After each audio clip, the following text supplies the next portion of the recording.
Welcome to English Life Stories, where English becomes exciting. Today, we start the thrilling journey of one of history's most controversial figures, Saddam Hussein. Love him or hate him, his story is filled with dreams, failures, ambition, and power. From a small boy with big dreams to a man who changed the world forever, this is the story of Saddam Hussein like you've never heard before. Are you ready? Grab your headphones, sit back, and let's dive into this incredible tale that will improve your English and keep you hooked until the end, because this story will show you how one man's choices can change the destiny of millions. Chapter 1: The Birth of a Future Dictator. It all started on April 28, 1937, in a small, dusty village called Al-Ajah, near Tikrit, Iraq. The sun was blazing hot that day, and in a simple mud brick house, a baby boy was born to Hussein Abd al-Majid and Subatulfa. They named him Saddam, which means one who confronts in Arabic. No one in that tiny village knew that this crying infant would grow up to shake the world and become one of history's most feared leaders. The village of Al-Ajah was nothing special. It had narrow dirt roads, small houses, and poor families who struggled to feed their children. Most men worked as farmers or shepherds, earning barely enough to survive. The women stayed home, raised children, and dreamed of better days that never seemed to come. Into this world of poverty and hardship, little Saddam was born. But even from birth, tragedy followed him. His father, Hussein Abd al-Majid, died, or disappeared, before Saddam even took his first breath. Some villagers whispered that he died of cancer. Others believed he simply abandoned his pregnant wife, unable to handle the responsibility of another mouth to feed. The truth remains a mystery even today. But what we know for certain is this: Saddam Hussein entered this world without a father's protection, love, or guidance. His mother, Subatulfa, was devastated by the loss. She was young, pregnant, and completely alone in a society that showed little mercy to women without husbands. The grief consumed her. She couldn't eat, couldn't sleep, and couldn't find the strength to care for her newborn son. Depression took hold of her mind, and soon, she began to believe that this baby had brought nothing but bad luck to her family. When Saddam was just a few months old, something happened that would shape his entire personality. His mother, in her desperation, sent him away to live with his uncle, Khairallah, in Baghdad. Imagine that, a tiny baby, rejected by his own mother, given away like an unwanted possession. This early abandonment created a wound in Saddam's heart, a wound that would never fully heal. Chapter 2: The Uncle Who Shaped a Monster. Khairallah was not an ordinary man. He was a former army officer who had served in the Iraqi military, and he had developed strong nationalist beliefs.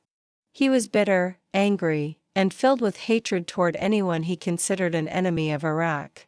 When little Saddam arrived at his house, Khairallah saw an opportunity, a chance to mold a young mind according to his own twisted ideology. From the moment Saddam could understand words, Khairallah began filling his head with dangerous ideas. He told him stories about Arab warriors who conquered vast territories. He taught him that strength was the only thing that mattered in life, and that weak people deserved to be crushed. "Look around you, Saddam," Khairallah would say, pointing to the poor people in the streets. "They are weak, and that's why they suffer. But you must become strong. You must learn to fight, to take what you want, and to show no mercy to your enemies." These weren't just casual conversations. No. Khairallah made sure that young Saddam absorbed every single word. He would test the boy, asking him to repeat the lessons about power, dominance, and strength. When Saddam answered correctly, Khairallah would smile and pat his head. But when he showed even the smallest sign of weakness or kindness, Khairallah would explode in anger, shouting, "Weakness is a disease, Saddam. Never, ever, show weakness to anyone." The house where Saddam lived was filled with books about military history, weapons, and politics. Khairallah had fought against the British occupation of Iraq, and he never forgot the humiliation he felt when foreign soldiers controlled his country. He passed this hatred and resentment directly to Saddam, repeating over and over, "The world is full of enemies who want to destroy us. Trust no one. Fight everyone who stands in your way." As Saddam grew older, he began to change. The playful, innocent child slowly disappeared, replaced by a calculating, cold boy who learned to hide his emotions. He stopped crying when he was hurt. He stopped asking for affection. Instead, he watched. He listened. And he learned how to manipulate people to get exactly what he wanted. Chapter 3: Early Dreams and Harsh Reality. When Saddam was 10 years old, his mother, Subha, married a man named Hassan al-Ibrahim. She wanted her son back. And so, Saddam returned to live with his mother and his new stepfather in Al-Ajah. But if he expected love and warmth, he was bitterly disappointed. Hassan al-Ibrahim was a poor shepherd, a man with no patience for children, especially not for a boy who had been raised by his educated uncle in Baghdad. Hassan believed that children should work, not study. To him, Saddam was nothing more than an extra burden, another mouth to feed. And he made sure the boy understood exactly where he belonged in the family. "You think you're better than us because you lived in the city," Hassan would sneer. "But you're nothing special. You're just another poor boy from a poor family. Stop dreaming about impossible things, and learn to take care of sheep like the rest of us." But Saddam, he had tasted a different life in Baghdad. He had seen schools, libraries, and people who could read and write. He had heard his uncle's stories about power, greatness, and ambition. And now, there was no way he could accept that his destiny was to become a poor shepherd, forgotten in a forgotten village. Every day, Hassan forced Saddam to work with the sheep under the burning sun. The boy's hands became rough and calloused. His back ached from carrying heavy loads. But while his body was doing the work of a shepherd, his mind was somewhere else, planning something bigger. He would stare at the horizon and whisper to himself, "I will not stay here forever. I will become someone important. People will know my name, and they will fear my power." The other children in the village noticed that Saddam was different. He didn't play games. He didn't laugh like normal children. Instead, he was serious, calculating, and sometimes cruel. Whenever they played together, Saddam always demanded to be the leader. And if anyone disagreed with him, he would explode in anger, sometimes even turning violent. The villagers began to whisper, there was something strange about Hussein's boy. At night, when everyone was asleep, Saddam would lie on his thin mattress and dream about his future. He imagined himself wearing fine clothes, living in a palace, commanding armies. He pictured people bowing before him, begging for his mercy. These dreams became his escape from the harsh reality of village life, and slowly, those dreams started to feel more real than the life he was actually living. Chapter 4: Escape to Baghdad. When Saddam turned 16, he made a decision that would change his life forever. He told his mother and stepfather that he was leaving Al-Ajah, returning to Baghdad to attend school. Hassan laughed at him, calling him a fool.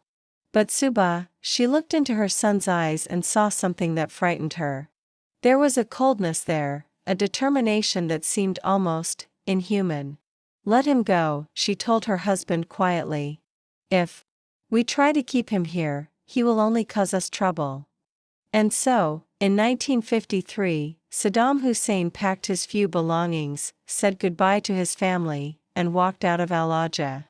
He would return many years later, not as a poor shepherd boy, but as the most powerful man in Iraq. In Baghdad, Saddam lived once again with his uncle, Khairallah, and enrolled in a secondary school. But he was already far behind the other students his age. While they had been learning to read and write, Saddam had been taking care of sheep.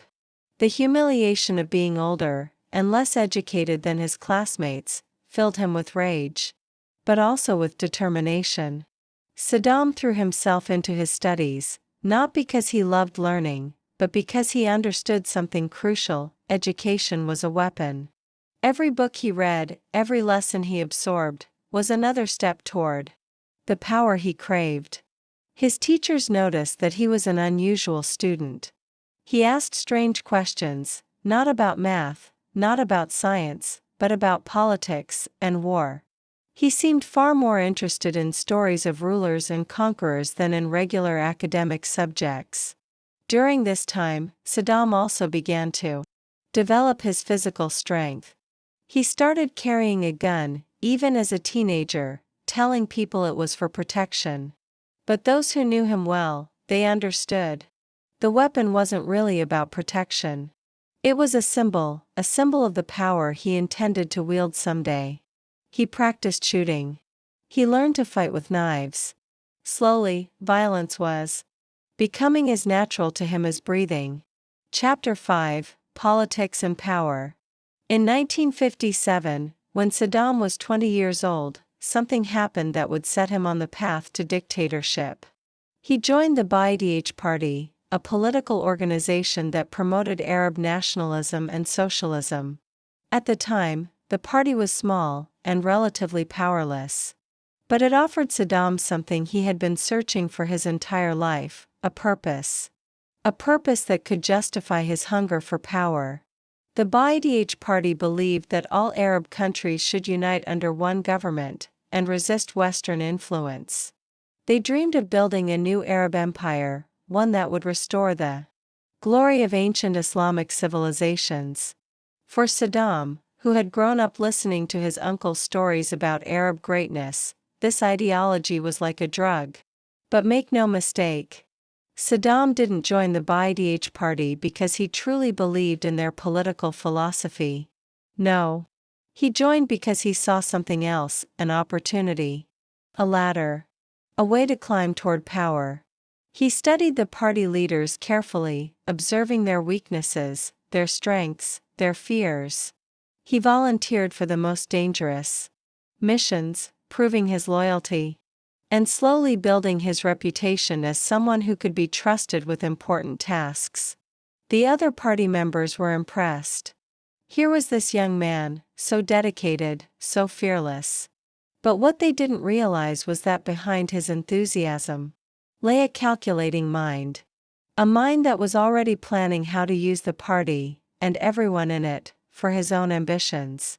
Saddam was learning one of the most important lessons of his life: people could be manipulated, if you told them exactly what they wanted to hear. And if, unlike them, you were willing to take risks that others were too afraid to face. Chapter 6: First Blood. In 1959, the Ba'ath Party made a decision that would change Saddam's life forever. They decided to assassinate Iraqi Prime Minister Abdul Karim Qasim, whom they saw as an enemy of Arab nationalism. They needed volunteers for this dangerous mission, and Saddam immediately stepped forward. He was only 22 years old, but eager to prove himself through violence. The assassination attempt was planned for October 7, 1959. Qasim was supposed to travel down Al-Rashid Street in Baghdad, and the Ba'ath Party members would ambush his car with machine guns. Saddam was assigned to be one of the shooters, positioned along the route, ready to strike. But when the moment came, everything went wrong. The assassins opened fire too early, and their aim was poor. Qasim was wounded, but not killed. His bodyguards fired back. Chaos erupted. In the street. Screams. Bullets flying in every direction. Saddam was hit, a bullet struck his left leg. But somehow, despite the pain, he managed to escape the scene. For several hours, Saddam hid in safe houses, while government forces flooded the city, hunting down the attackers.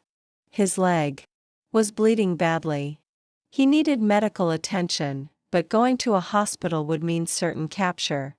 Instead, Biography party members treated him with basic first aid, no doctors, no equipment, just desperation. The bullet stayed in his leg for the rest of his life, a permanent reminder of his first attempt at political murder. Within days, Saddam's photograph was plastered across police stations throughout Iraq. He was now a wanted terrorist, with a price on his head. But instead of feeling afraid, Saddam felt something else. Something far more dangerous. He felt exhilarated. The failed assassination had given him exactly what he craved: notoriety. People knew his name now. And that knowledge, that fame, filled him with a dangerous, intoxicating pride. Chapter 7: Years in Exile. With the help of biography party networks, Saddam managed to escape Iraq. He fled first to Syria, where he spent several months hiding and recovering from his injury. The Syrian government was sympathetic to Arab nationalist causes, and they allowed biography party members to operate relatively freely within their borders. But Syria was only a temporary refuge. Saddam's ultimate destination was Egypt, where the biography party had arranged for him to continue his education while remaining active in political organizing. In 1960, he arrived in Cairo, a city that would play a crucial role in shaping his future and his worldview. Cairo in the early 1960s was the beating heart of Arab nationalism. President Gamal Abdel Nasser had made Egypt the leader of the Arab world, and the city was filled with revolutionaries, intellectuals, and political activists from across the Middle East. For Saddam, a young man who had grown up in rural poverty, this cosmopolitan environment was both inspiring and intimidating. He enrolled in the Faculty of Law at Cairo University. But the truth is, his real education wasn't happening inside the classroom. It was happening in coffee houses, in underground political meetings, in late-night conversations about the future of the Arab world. Saddam listened. He absorbed. He studied the tactics of successful revolutionaries, and slowly began crafting his own ideas about power, control, and leadership.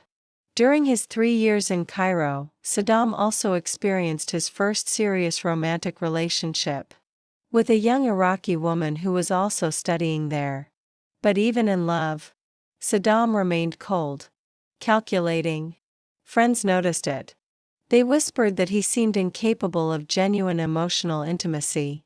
To him, his girlfriend wasn't truly a partner, but more like a political ally, someone who might serve his future ambitions. Those years in exile also gave Saddam something else: time. Time to reflect on the failed assassination attempt.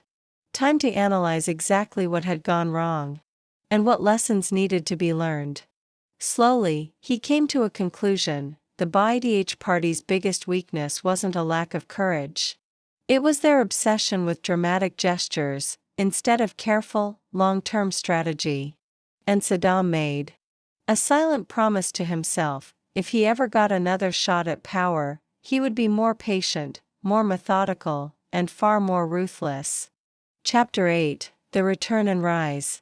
In 1963, news reached Cairo that excited Saddam more than anything in his young life. The biography party had successfully overthrown Qasim's government in a military coup.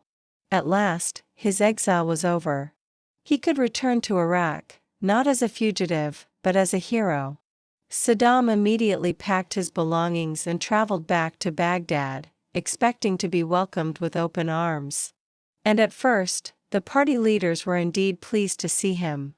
They gave him a position within the new government's security apparatus. But Saddam quickly discovered a harsh reality: success in politics was far more complicated than he had imagined. The new biography government was plagued by internal conflicts and endless power struggles. Different leaders had different visions for Iraq's future, and instead of implementing policies, they spent most of their time fighting each other. After just 9 months in power, the biography party was overthrown by yet another military coup. Its leaders were arrested or forced to flee the country. But this time, Saddam made a different choice. Instead of going into exile again, he stayed. He chose to remain in Iraq, working underground to rebuild the party's strength.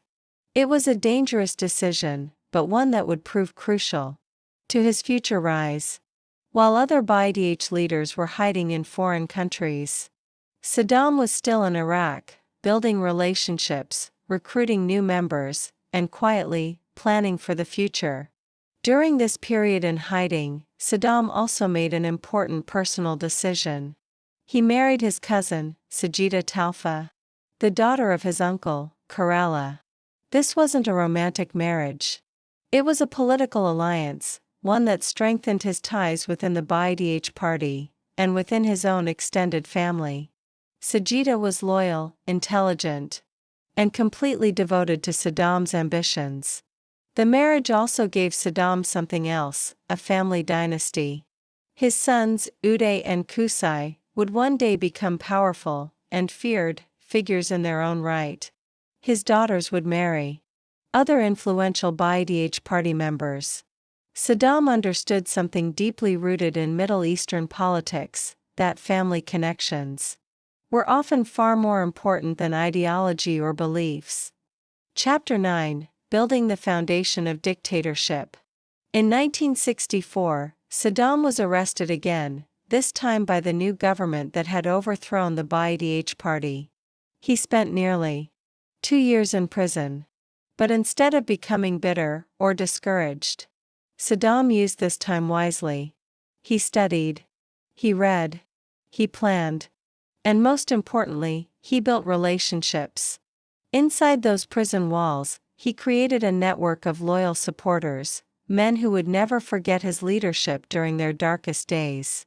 Prison life was harsh, brutal. But Saddam adapted quickly. He learned how to navigate the complex social dynamics among the inmates, and soon, he established himself as a leader. Guards noticed it. Other prisoners looked to him for guidance, for decision-making, even though he wasn't the most senior Ba'ath party member in the facility. There was something about him. A presence. A force. In 1966, Saddam pulled off something that shocked the nation. He escaped from prison. It was a carefully planned operation, involving Ba'ath party members both inside and outside the facility. The escape was daring, flawless, and it showcased something critical about Saddam: his ability to organize, to strategize, and to execute plans with ruthless precision. More than anything, the escape cemented his reputation as a man who could overcome any obstacle through sheer determination and relentless planning. Back in freedom, Saddam didn't waste a second. He immediately resumed his mission, rebuilding the Ba'ath party from the ground up. But this time, something was different. He had a clearer vision, a sharper understanding of power. He wasn't just thinking about how to seize power, he was now thinking about how to hold it, how to keep it, forever. Saddam started laying the foundation for what would later become his dictatorship. He helped build a secret intelligence network inside the Ba'ath party, one designed to monitor loyalty, identify traitors, and eliminate threats before they became problems. He also began recruiting young men, especially from his hometown region, creating a core group of supporters whose futures, whose very survival, depended entirely on him. Chapter 10: The Second Ba'ath Revolution. On July 17, 1968, the Ba'ath party seized power in Iraq for the second time. But this time, the coup was different. It was successful, not because of luck, but because of careful planning, ruthless strategy, and the invisible hand of one man, Saddam Hussein. Ahmed Hassan al-Bakr became the new president, the public face of the new government. But everyone inside the party knew the truth. Saddam Hussein was the real architect of their victory. Al-Bakr was older, more experienced, a respected figurehead. But behind the scenes, Saddam moved quickly, quietly, relentlessly. He became vice president, and with that title, came control. Control over Iraq's security services. Control over the intelligence apparatus. Control over military affairs. From the very beginning, Saddam understood something critical, that controlling information was just as powerful as controlling guns. And so, he began building one of the most terrifying surveillance networks the Middle East had ever seen. The Mukhabarat, Iraq's intelligence service, became Saddam's personal weapon. Under his direction, thousands of agents and informants were recruited. They were everywhere. Listening in coffee houses. Recording phone calls. Infiltrating mosques, universities, businesses, even families. Slowly, Iraq became a nation where anyone could be an informant. And every word could be a death sentence. But Saddam didn't stop at fear. He understood that power also needed a face. A story. A hero. And so, he launched massive propaganda campaigns, flooding Iraq with images of the Ba'ath Party as the savior of the nation, and himself as a visionary leader. The builder of a modern, prosperous Iraq. And to be fair, during the early 1970s, life in Iraq did improve. Oil prices soared. The economy grew. New roads, schools, and hospitals were built. The literacy rate skyrocketed. Families who had once lived in poverty now saw their standard of living rise. These real achievements helped strengthen Saddam's grip on power. It became harder to question him when so many people felt their lives were finally getting better. Chapter 11: Absolute Power. By the mid-1970s, it was clear to everyone inside the Iraqi government, Saddam Hussein was the real ruler of the country. Yes, Ahmed Hassan al-Bakr still held the title of president. But titles meant nothing. Saddam controlled everything. The military. The intelligence services. The security forces. Every key institution answered to him. He made the decisions. He set the policies. And the other officials? They looked to him, not to al-Bakr, for guidance, for approval, for orders. But Saddam wasn't content to rule from the shadows. No. He wanted more. He wanted official recognition. Absolute power. Complete control, not just in reality, but on paper, in the eyes of the world. And so, he began carefully, patiently, planning the removal of al-Bakr from the presidency. It wouldn't be easy. Al-Bakr was still respected. Still popular within the Ba'ath Party, and internationally recognized as Iraq's legitimate leader. Removing him would require precision, pressure, manipulation, and a perfectly timed opportunity. That opportunity came in 1979. When al-Bakr's health began to decline, Saddam moved fast. Quietly. Using a mixture of persuasion, intimidation, and subtle threats, he convinced the older man to resign, officially. For health reasons. On July 16, 1979, al-Bakr announced his resignation. And with his final act as president, he recommended Saddam Hussein as his successor. The very next day, July 17, 1979, Saddam Hussein officially became the president of Iraq. He was just 42 years old. And at last, the boy from Al-Ajah, the boy who once herded sheep beneath the burning sun, had become the absolute ruler of an entire nation. But if anyone thought Saddam would stop there, they were wrong. His very first actions as president would show the world just how far he was willing to go, how ruthless, how merciless he could be, to hold on to that power. Chapter 12: The Great Purge. Just 2 weeks after becoming president, Saddam called a special meeting of the Ba'ath Party's Revolutionary Command Council. Hundreds of the party's most senior members gathered inside a grand conference hall in Baghdad, expecting a routine political meeting. What they witnessed instead was one of the most chilling displays of power in modern political history. Saddam stepped onto the stage, dressed in full military uniform, holding a folder. Calm, confident, unshaken. He looked out at the crowd of loyal party leaders and said, "Comrades, we have uncovered a conspiracy against our revolution and against the Iraqi people. There are traitors among us, men working with foreign enemies to destroy everything we have built." The hall fell completely silent. Not a breath. Not a whisper. Then, Saddam opened the folder and slowly, methodically, began reading names from a list. One by one. As each name echoed through the hall, security guards moved in. They grabbed the accused and dragged them out. Immediately. Brutally. The remaining officials? They were forced to clap. Forced to cheer. Forced to smile, as their friends, their colleagues, were arrested right in front of them. A surreal nightmare, disguised as a celebration. Among those arrested was Mohammed Abdul Hussein, one of Saddam's closest allies. As guards dragged him away, he shouted, "This is wrong. I've done nothing." But Saddam stared back, expressionless, cold, unmoved, watching as his former friend disappeared from the hall, forever. By the end of that meeting, more than 60 senior Ba'ath party members had been arrested. Within days, most would be executed. Some were lined up and shot by firing squads.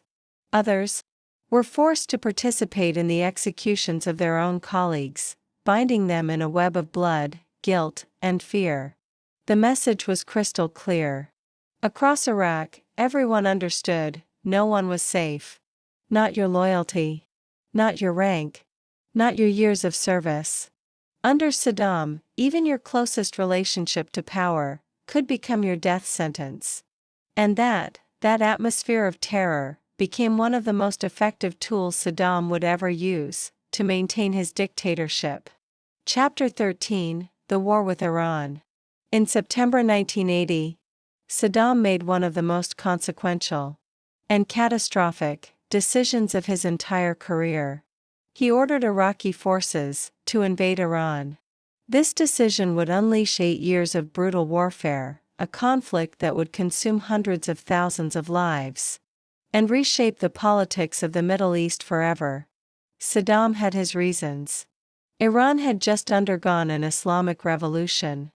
The Ayatollah Khomeini was now in power, and Saddam feared that this wave of religious extremism could spread, especially to Iraq's Shia Muslim population. But it wasn't just fear. Saddam also saw opportunity, a chance to crush what he believed was a weakened Iranian military, and establish Iraq as the dominant power in the Persian Gulf. At first, things went according to plan.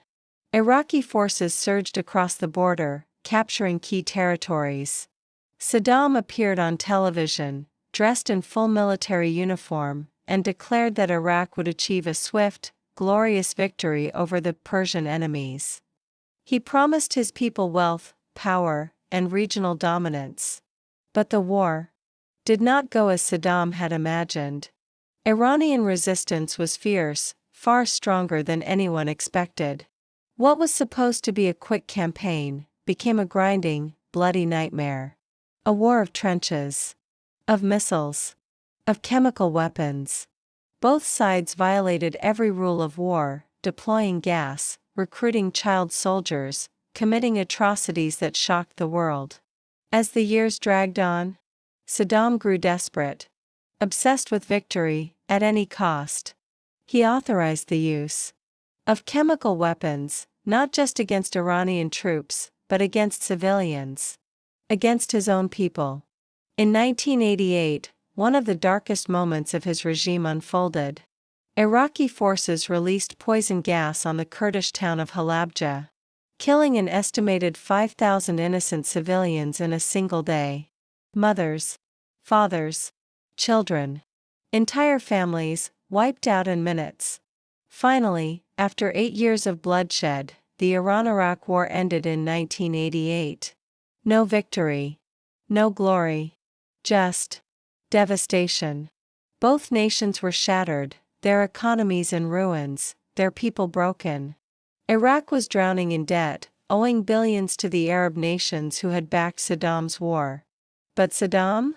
He refused to admit failure. On the contrary, he declared victory. He positioned himself as the hero who had defended the Arab world from Persian aggression. He built monuments, statues, memorials, and he used the war, the suffering, the trauma, as a justification for his brutal rule, claiming that Iraq needed his iron fist to survive in a dangerous world. Chapter 14, Fatal Mistake, Kuwait. The end of the Iran-Iraq War left Saddam facing a new kind of battle, a battle at home. Iraq's economy was in ruins. The country owed billions in debt. And the Iraqi people? They were exhausted, broken by years of war and sacrifice. Saddam needed something. A distraction. A new source of revenue. And a new enemy. His solution was as bold as it was reckless. He turned against Iraq's former ally, Kuwait. During the war, Kuwait had lent Iraq billions. But now, Saddam accused them of economic warfare, claiming that Kuwait was overproducing oil, crashing prices, and strangling Iraq's fragile economy. But this wasn't just about money. Saddam revived old claims, saying Kuwait had always been part of Iraq, a stolen province that needed to be reclaimed. In July 1990, Saddam began moving Iraqi troops toward the Kuwaiti border. Publicly, he smiled for the cameras, engaging in polite diplomatic talks with Kuwaiti leaders. Privately, he was preparing for war. Saddam issued demands: cancel Iraq's debts, cut oil production, pay billions more in financial support. Kuwait refused. And Saddam made his move. On August 2, 1990, Iraqi forces invaded Kuwait. It was fast, brutal. Within hours, Kuwait's tiny military was overwhelmed. Iraqi tanks rolled into Kuwait City. Saddam declared, proudly, that Kuwait was now Iraq's 19th province. He installed a puppet government and began preparations to permanently annex the country.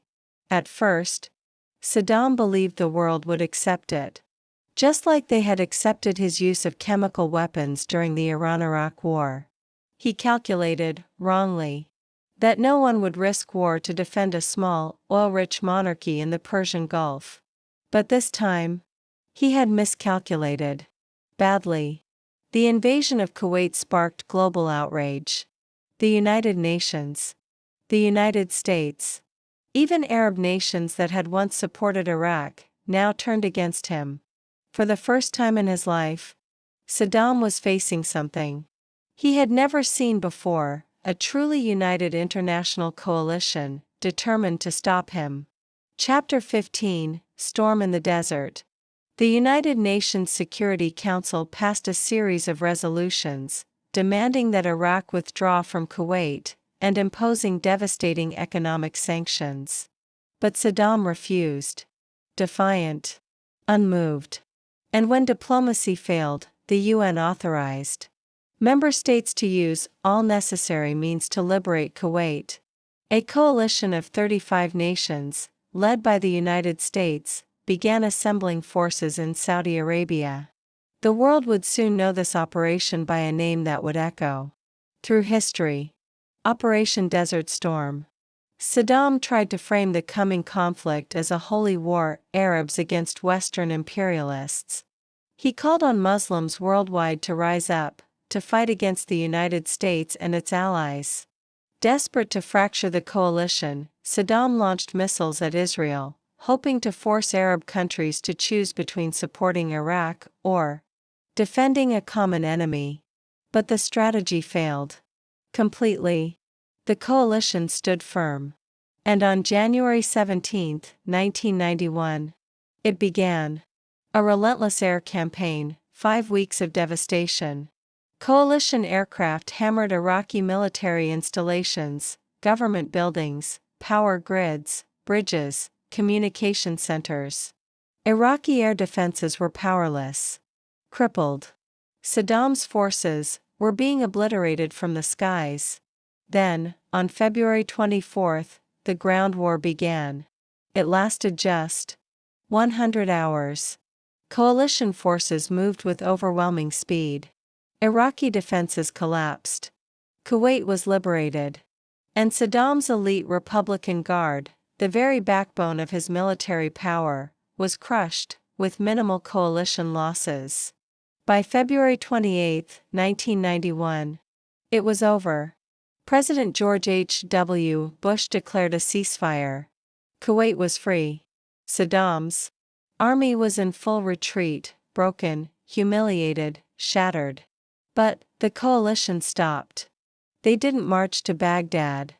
They didn't remove Saddam from power. A decision that would haunt the world for years to come. Chapter 16: The Slow Collapse. The defeat in Kuwait wasn't just a military loss. It was the beginning of a long, slow collapse. Saddam's grip on power would never be the same. The economic sanctions that had been imposed during the war didn't go away. They stayed, crippling Iraq's economy, starving its people. For the next 12 years, hundreds of thousands of Iraqi civilians would die from shortages of food, medicine, clean water. The suffering was unimaginable. Inside Iraq, the regime was cracking. In the south, Shia Muslims rose up. In the north, the Kurds rebelled. Both believed that Saddam's defeat had weakened him enough that they could finally break free. But Saddam responded the only way he knew how. With tanks. With bullets. With chemical gas. The uprisings were crushed, brutally. But the message was clear: the fear that had once silenced the nation was fading. Throughout the 1990s, Saddam fought to hold his regime together. Isolated. Desperate. His circle grew smaller. More paranoid. More tribal. He placed family members, cousins, nephews, trusted allies from Tikrit into the most powerful positions in government, military, and intelligence. Iraq was no longer ruled by a nation, but by a clan. And where there's desperation, there's corruption. The sanctions created black markets, smuggling operations. The UN's Oil for Food program, designed to help starving Iraqis, became a cash machine for Saddam's inner circle. Billions that should have gone to hospitals, to schools, to food, ended up in private bank accounts. But perhaps the greatest casualty was Saddam himself.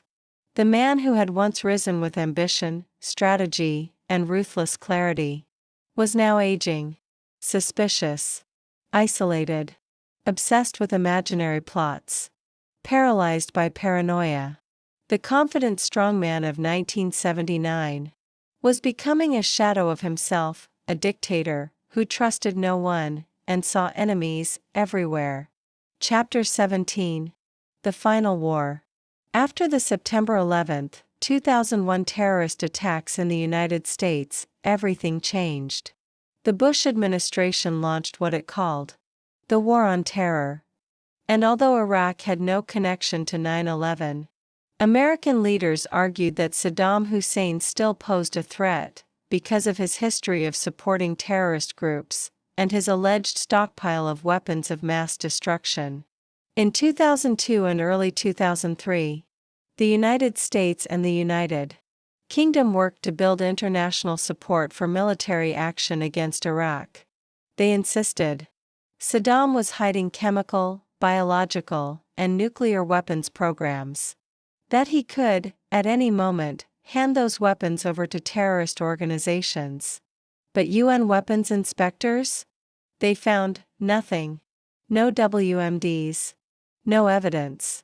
Still, the decision had been made.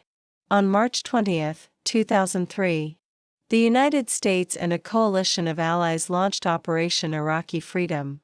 This wasn't like the Gulf War of 1991. This time, the goal wasn't just to reverse aggression. It was to remove Saddam Hussein, permanently, and transform Iraq's political system. The military campaign was shockingly fast. In just 3 weeks, coalition forces captured Baghdad. Saddam's government collapsed. The Iraqi military barely fought. Many soldiers simply walked away, unwilling to risk their lives for a regime they no longer believed in. But Saddam was gone. As the city fell, he disappeared, fading into a network of bunkers, safe houses, and loyal supporters. For the next 8 months, he became the target of one of the most intense manhunts in modern history. Chapter 18, Hunted Down. Coalition forces raided hundreds of locations. Thousands were arrested. A $25 million reward was offered for information leading to Saddam's capture. But Saddam had spent decades preparing for this moment. He knew how to hide, how to vanish. For months, he moved between safe houses near his hometown of Tikrit, protected by tribal loyalists, and shadows. Occasionally, he released audio recordings, reminding the world, "I am still here." Then, in December 2003, everything changed. A breakthrough. Several of Saddam's closest associates were captured. Under interrogation, they talked. And with that information, Operation Red Dawn was launched. On December 13, 2003, U.S. forces stormed 2 farmhouses near the village of Ad-Dor. Nothing. Until, at the second location, soldiers noticed a small, suspicious-looking shack. Inside, a hidden entrance. They pried it open, shined a flashlight, and there he was. Saddam Hussein, the dictator who once ruled Iraq with absolute power, crouched inside a tiny underground bunker. Dirty, disheveled, defeated. He carried no weapons. He offered no resistance. When soldiers identified themselves, he reportedly said, "I am Saddam Hussein, president of Iraq. I want to negotiate." But there would be no negotiation. News of his capture spread like wildfire. Across Iraq, celebrations, cheers. For many, it was justice, finally delivered. For others, it was uncertainty. What would come next? The new Iraqi government made a decision: Saddam would be tried in Iraqi courts, not in an international tribunal. His trial began in 2005. Broadcast on live television. Iraq watched as their former dictator sat in the dock, answering for his crimes. The trial focused on one event, the execution of 148 Shia villagers in Dujail, after a failed assassination attempt against him in 1982. Documents, signatures, orders. The evidence was overwhelming. But Saddam remained defiant. He shouted at the judges, argued, denied the court's authority. Until the very end, he insisted he was Iraq's rightful leader, overthrown by foreign invaders. On November 5, 2006, the verdict came. Guilty of crimes against humanity. The sentence, death by hanging. His half-brother Barzan Ibrahim, and the former Chief Judge Awad al-Bandar, received the same fate. Chapter 19, Justice. Served? On December 30, 2006. At approximately 6 a.m. local time, Saddam Hussein was executed by hanging, in a prison facility in Baghdad. He was 69 years old. And his 24-year reign was finally over. Witnesses said, he remained calm, dignified. He refused a hood. Whispered prayers as the noose was placed around his neck. Moments later, it was done. Video of the execution leaked to the world. Grainy, raw, shocking.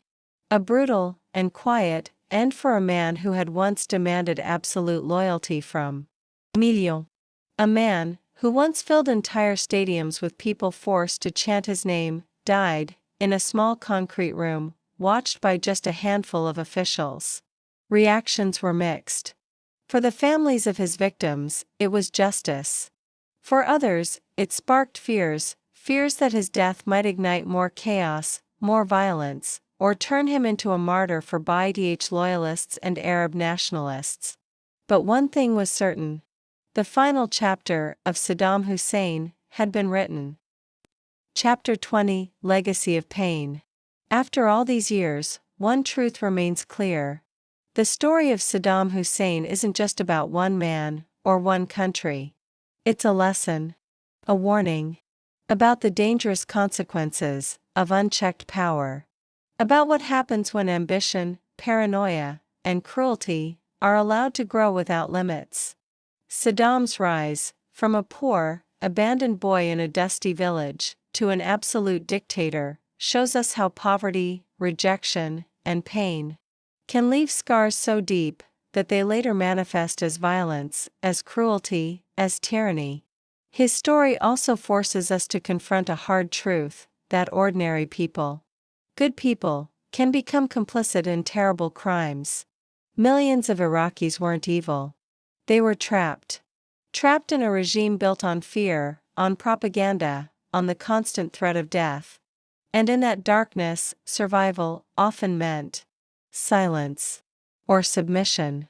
Saddam's life proves something universal: power without accountability always leads to corruption and cruelty. Perhaps, in the beginning, when he joined the Ba'ath Party, Saddam genuinely believed in Arab unity, in progress. But over time, ambition replaced ideals. Paranoia replaced purpose. And the institutions that should have limited him were destroyed, one by one, until nothing remained to stop his worst impulses. But this isn't just Iraq's story. The international community has its own chapter in this tragedy. For years, Western governments, Arab allies, looked the other way. As long as Saddam was useful as a wall against Iran, as a supplier of oil, his crimes were ignored. His massacres, his prisons, his gas attacks met with silence. Until the day his ambitions collided with their interests. The invasion of Kuwait wasn't just Saddam's mistake.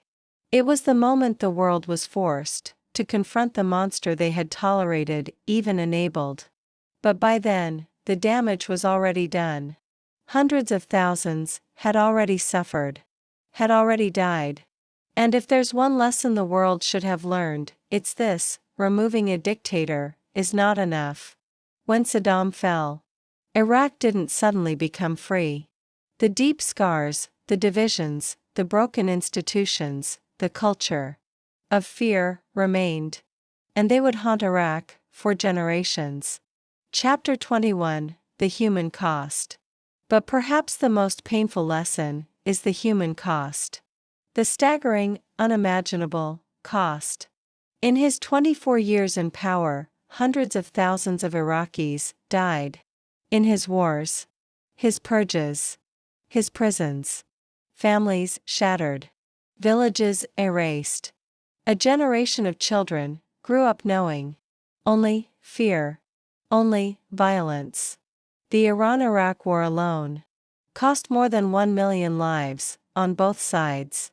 The chemical attacks on the Kurds proved something horrific to the world: that Saddam was willing to use the most terrifying weapons against his own people.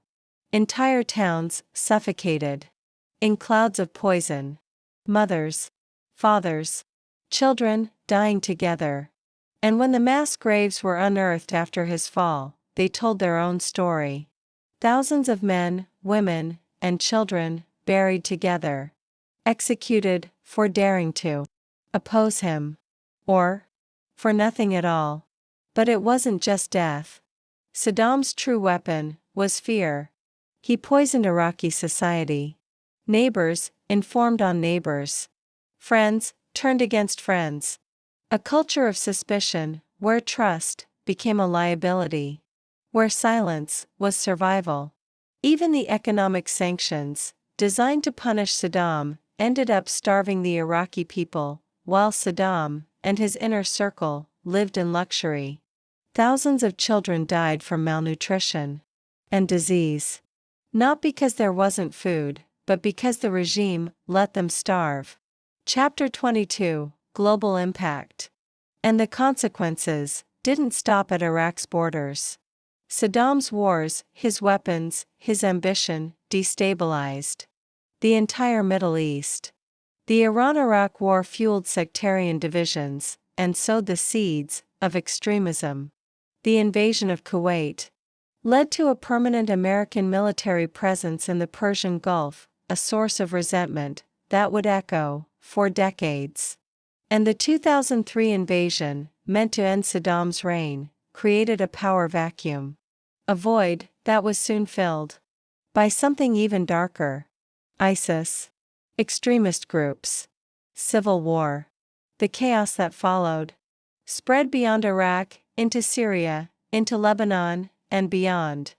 Saddam's pursuit of chemical weapons, and his attempts to acquire nuclear technology, triggered global fear that weapons of mass destruction could fall into the hands of those willing to use them without hesitation. And Saddam proved to the world that some men will cross any moral boundary in pursuit of power. The international community's struggle to confront Saddam exposed something else: the limits of diplomacy, the fragility of international law, the question that still haunts the world today. When is military intervention justified? And how do you stop a dictator before it's too late? Chapter 23, Reflections on Power and Choice. As we look back on the life of Saddam Hussein, one thing becomes painfully clear. Small choices, small circumstances in childhood can echo across decades, shaping not just one life, but the destiny of millions. The abandonment by his mother, the influence of his radical uncle, the suffocating poverty, the violence of his early years, all planted the seeds of what Saddam would later become, one of the most brutal dictators in modern history. But understanding those influences does not excuse what came next. At every stage of his life, Saddam had a choice. He could have used his intelligence, his determination, his ambition, to help his people. He could have chosen to build, instead of destroy. To serve, instead of dominate. To lead, instead of oppress. But he didn't. Over and over, Saddam chose violence, chose fear, chose absolute control. And each choice made the next one easier. Until there was no turning back. Until cruelty was no longer a tactic, but a way of life. A cycle that eventually consumed not only his victims, but himself and his family. His sons, Uday and Qusay, raised in a world without limits, without morality, became monsters of their own. And, like their father, they died violently. Saddam's story is not just history. It's a mirror. A reminder that democracy, human rights, freedom are fragile. They are not permanent. They must be protected, defended, renewed every single day. Because the warning signs are always there. The erosion of independent institutions. The attacks on free speech. The spread of propaganda. The slow, quiet normalization of fear. Chapter 24, Modern Relevance. And if you think this story belongs to the past, look around. More than 15 years after Saddam's execution, his story remains painfully relevant around the world. We see leaders following the same playbook. Nationalism weaponized. Division along ethnic, religious, or political lines. Attacks on independent media. On civil society. On truth itself. Social media, surveillance, technology have given modern authoritarians tools that Saddam could have only dreamed of. But the formula remains the same. Erode democratic norms. Build a personality cult. Use fear to silence opposition. And convince the people that only you can protect them. Saddam's story also reminds us of the cost of looking the other way. For years, the international community ignored his crimes because it was convenient. Because it served their interests. But when his ambitions crossed their red lines, it was too late. The suffering had already happened. the damage already done. And even then, the lesson was incomplete. Removing Saddam was not the end. Iraq's collapse into chaos showed the world that removing a dictator is not the same as building a democracy. It takes more than soldiers, more than airstrikes. It takes time, trust, institutions, and the healing of wounds that dictatorships leave behind. Chapter 25 Final Lessons. So, what do we learn? First, that power, without accountability, always becomes dangerous, always becomes corrupt. Checks and balances, the rule of law, democratic institutions, are not luxuries. They are survival tools for any society that wants to remain free. Second, that ordinary people have the responsibility to resist. Authoritarianism doesn't arrive overnight. It creeps in, step by step, law by law, fear by fear, until one day, it's too late. The Ba'ath Party's rise wasn't inevitable. And neither is the rise of any dictator. Third, that the international community must take human rights seriously. Always. Sacrificing morality for profit or convenience always backfires. It did with Saddam. And it will with others. Fourth, that removing a dictator is only the beginning. Democracy isn't just the absence of tyranny. It's the presence of trust, of institutions, of a culture that values dignity, justice, and freedom. And that cannot be built overnight. And finally, perhaps the most important lesson of all, is this: history is made by choices. Saddam Hussein was not destined to become a dictator. At every crossroad, he chose. And those choices led to horror, to suffering, to tragedy. But that truth is also a message of hope. Because if bad choices can lead to tyranny, then good choices can lead to something better. Today, right now, there are children growing up in poverty, in violence, in broken societies, just as Saddam did. Some will choose the same path, the false promises of power, of domination. But others will choose differently. The harder path. The path of building, not destroying. Of serving, not ruling. Of healing, not hurting. And the choice between democracy and dictatorship, between cooperation and domination, between hope and fear, is not one we make once. It's a choice every generation must make again, and again, and again. Saddam Hussein's story shows us the terrible cost when that choice is made the wrong way. But it also reminds us that we always have the power to choose differently. Chapter 26, The Closing Message. As we close this incredible, tragic, and powerful story, remember, learning English is not just about grammar or vocabulary. It's about understanding the world.